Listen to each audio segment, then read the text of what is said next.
Have you been assigned to write a peer review and yet aren't quite sure how to do one? I am Dr. Whitney Costers, Professor of English, and in this video, I'm going to share with you strategies that good peer reviewers use while reading, basic questions that need to be addressed when conducting a peer review, and language that you can use that will help you adequately and constructively express yourself in them. Now, a concern that some of my students have expressed is they feel like they're not in a good position to provide a proper peer review. After all, they argue that they themselves are in a first or second year writing class, so who are they to provide feedback? I mean, they're no expert on the matter, they're really not a very good writer, or they don't know what they're doing. It's the blind leading the blind, they say. Now, these are valid concerns, but it doesn't mean that they and you can't write a good peer review. In fact, instead of focusing on these obstacles, you should be focusing on the fact that doing a peer review is how we learn to become better writers and readers, because it teaches us how to read, what to look for, and how to identify strong and weak writing. The peer review is a crucial step in the writing process that shouldn't be taken lightly or ignored. In fact, you can't revise and polish until you or someone else reviews, right? You, of course, are your first peer reviewer, so to speak, so it's important that you know how to effectively look at your own writing constructively and critically. So while you may not feel as comfortable and confident in writing a peer review, keep in mind what I've just told you and acknowledge that if you're watching this video, it means you're seeking out help, which is the first indication that you are a sophisticated learner. And with that said, please be sure to hit the subscribe button on this channel if you are in any need of help with writing, rhetoric, and understanding classic literature, because I post lectures weekly on those very subjects. Here are some strategies that good readers and peer reviewers use while examining a text. And if you employ these same strategies while conducting a peer review, you'll not only have a much easier time, but you'll also produce a good, strong peer review. So the first thing that good readers and peer reviewers do is they use existing knowledge to make sense of new information. Obviously, the writer can't provide you with every single detail that you may need in order to understand the text content. However, they should provide you with enough information so that you as the reader can take what you know to fill in these appropriate absences. Related to that idea is that a good reader will always ask questions about a text before, during, and after a reading. So before picking up the text, ask yourself what your expectations of it are and what you hope to learn from it. And while reading, ask things like, am I confused here? Do I expect this information to come next? And do things like tone, style, and rhetoric work well with the target audience and content? And then after you're done reading, ask yourself if your expectations were met and what information you still want to know, and if this information should have been included by the writer or if it's something that you should be seeking out on your own. A good reader will also monitor their comprehension and use fix-up strategies to help them with any challenges they may have while reading a text. This is an important strategy that I think so many of us tend to neglect. I mean, have you ever been that person who reads something like 10 times and you still don't know what you just read? If you're confused, don't just wallow in your frustration, abandon the text, or just try to plow through it to get through it. Confusion is an indication that you need to stop for a minute. Stop and ask yourself why you're confused. Maybe you need to look up some of the words, or the writer didn't include enough context.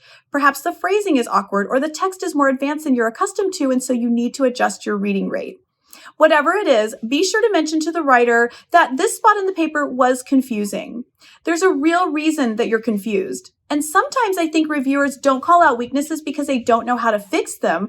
But remember that as a reviewer, you don't necessarily need to provide the writer with a fix-up strategy. You don't need to know how to fix the problem. It's your job just to call attention to the weaknesses, problems, and the strengths that you see as an outside reader. Now, I'm about to share with you some basic yet very important questions that you should always try to address whenever you're conducting a peer review. But I wanted to mention that when you answer these questions, you should never just answer them with a basic yes or no and then move on. It's important that you provide an explanation and, even better, examples from the text for your answers. I think it's pretty obvious why you need to provide an explanation when you call out the writer's weaknesses, but it may not be as obvious when it comes to talking about the writer's strengths. If you speak about what the writer does well, then the writer can maintain that direction and know for certain that the reader can clearly see the steps that they took to successfully achieve a certain writing task. With that said, here are the questions that you should address in a peer review. What is the thesis statement? Does it include a topic, debatable opinion, and at least 2 supporting points? Does the writer include a counter-argument to demonstrate that they've considered this issue from all sides and yet still believes that their position is the most compelling? Is the author's introduction clear and intriguing? Does it make you want to know more about the topic that it's introducing? Does the text have topic sentences and strong transitions between paragraphs and sentences to create one cohesive piece and to inform the reader of its direction? Does the text follow its tone and purpose throughout? Identify at least 3 of the writer's strengths and 3 of the writer's weaknesses and explain with examples. Does the writer include good evidence that supports the thesis? Does it help to explain the argument more, or does it actually distract the reader from the overall point? Sometimes you'll find that a writer will go off on these tangents that are somewhat related to the thesis, but ultimately don't serve the text, and it's your job to help the writer stay focused. Do the language and rhetoric fit the topic? So, does the author understand the target audience and adjust the rhetoric accordingly? For example, if you're reading a scholarly essay and the author is using a lot of slang and jargon, then call attention to the inappropriateness of that. Were there times when you were not clear about something while reading the text? Discuss these moments specifically so that the writer is aware of when they appear. One thing that can happen frequently is when a writer who is so familiar with the topic neglects to include pertinent information that's so obvious to them but is necessary for you as the reader, which ultimately can lead to confusion. So be sure to call attention to these absences so that the writer can adjust. How is the text organized and structured? Does it discuss its content chronologically, in order of importance, or based on the merit of the evidence? Is everything organized in a relevant way that logically makes sense to you? Is the text repetitive or missing major points needed to understand the thesis statement? If it's repetitive, show the writer which repetition is weakest and should be cut or revised. Does the text draw and keep your attention? Why or why not? Does the paper have a strong and powerful conclusion, or did it simply just repeat what was already said in the rest of the text? Hopefully, the conclusion left you with some thought-provoking idea or inspired you to take action or rethink a common belief. And if it did, let the writer know. Who is the dominant voice of the piece, and does it maintain consistency throughout the text? Is it sad, angry, humorous, scholarly, etc.? Does it pull you in as a reader and make you want to keep reading? And explain.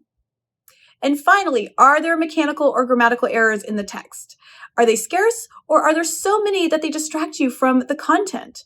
Now, I think some people ignore grammar and mechanics, treating them like they're these insignificant things in the grand scheme of things, but this actually compromises your credibility, and readers should not work at trying to figure out what is being said or taking the time to correct the errors. In addition to answering these questions, get that pen out and mark up the text as much as possible. Circle things, highlight them, annotate them, scratch them out. Do whatever you can to give the writer a lot of feedback. It's important, though, that you don't just tell people what they need to work on. You don't want to defeat them, but it's just as important not to simply slap a gold star on and say, "Good job, I liked it." While it's nice to receive positive feedback, it's not so nice to return home with nothing to work with. So when you say, "Good job, I liked it," it doesn't give them any guidance, direction, or help on what they need to do in order to improve. Now, I think one reason some people are hesitant to write a peer review is because they're not quite sure how to phrase their thoughts. People are afraid of being mean, unclear, or just hurtful. And some people don't intend to, but they can come off a little too aggressively or a little too direct.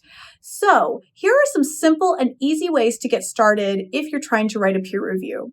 You can summarize or say back. You can say things like, "Here is what I see this saying." You can respond, "As I read this paragraph, I feel point. What seems most important here, or what seems to be missing here is," extend. "Well, you could also apply this to," or "What would happen if you did this?" Encourage. "This section works really well because," suggest. "If I were you, I would add this." Solicit. "Could you say more here about this?" Connect. "In my experience, this happened."